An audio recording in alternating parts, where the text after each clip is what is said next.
Kisah perjalanan mu'alaf Dr. Tirta, sempat ateis hingga peluk Islam usai dengar azan 7 hari berturut-turut. Pandemi COVID-19 yang merebak di Indonesia membuat sosok Dr. Tirta dikenal masyarakat luas karena kerap tampil di depan publik dan mengimbau masyarakat soal bahaya dan cara menanggulangi wabah virus yang menyerang sistem pernafasan tersebut. Tak hanya sebagai dokter, pria yang punya gaya nyentrik ini juga merupakan pengusaha.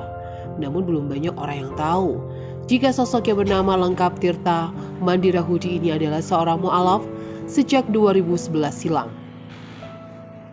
Sebagai anak tunggal, tak mudah bagi Dr. Tirta menjalani kehidupan masa remaja hingga dewasanya di masa lalu.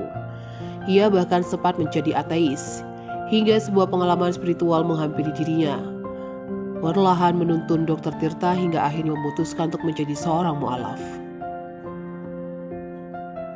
Sebelum menjadi seorang mu'alaf, Dr. Tirta sejatinya telah mengenal Islam karena pergi ke masjid, dan uniknya lagi, hal ini dibarengi dengan aktivitasnya di gereja.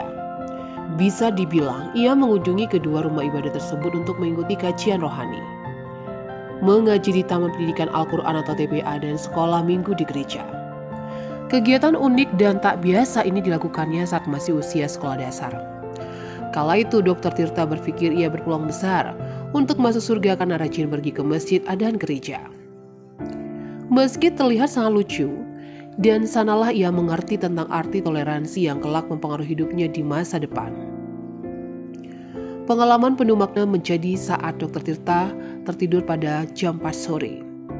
Dalam mimpinya, ia melihat dirinya sendiri tengah terbang sangat tinggi sekali. Pada saat itulah, ia merasa dijaga oleh 2 orang berbaju putih dan bercahaya, dan kemudian mengarahkan dirinya ke sebuah rumah hijau. Ada keranda maya berwarna hijau serta 9 orang di dalamnya. Di situ aku disuruh duduk dan tiba-tiba orang yang ada di dalam keranda itu bangkit. Wajahnya bersinar banget. Dia tidak berkata apa-apa namun hanya menitipkan surat ke kantong meja dan menghilang. Cerita Dr. Tirta yang membagikan kisahnya di YouTube Masjid Agung Al-Azhar. Pada momen tersebut, salah seorang kiai yang ada di dalam rumah mengatakan pada dirinya bahwa bakal ada tugas besar yang menjadi tanggung jawabnya. Ia pun terbangun. Tak lama kemudian, tepat saat waktu maghrib, mimpinya itu kemudian diceritakan pada sang ayah.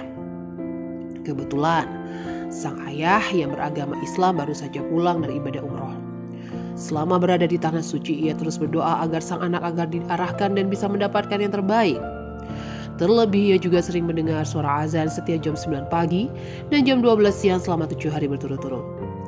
Dari sinilah Dr. Tirta kemudian memutuskan untuk memeluk agama Islam. Selain dikenal sebagai dokter, Dr. Tirta yang merupakan lulusan Fakultas Kedokteran Universitas Gadjah Mada Yogyakarta ini juga dikenal sebagai pengusaha di bidang jasa perawatan dan suci sepatu premium yang bernama Shoes and Care. Tak sendiri, ia membesarkan usahanya tersebut bersama anak-anak yang kurang mampu. Mereka yang bekerja sama dengan Dr. Tirta kebanyakan anak jalanan, anak pang, mantan napi, dan anak putus sekolah. Berbekal ketekunan dan kepawaiannya, menjalankan bisnis usahanya itu telah beranak pinak menjadi 19 cabang yang tersebar di berbagai kota di Indonesia.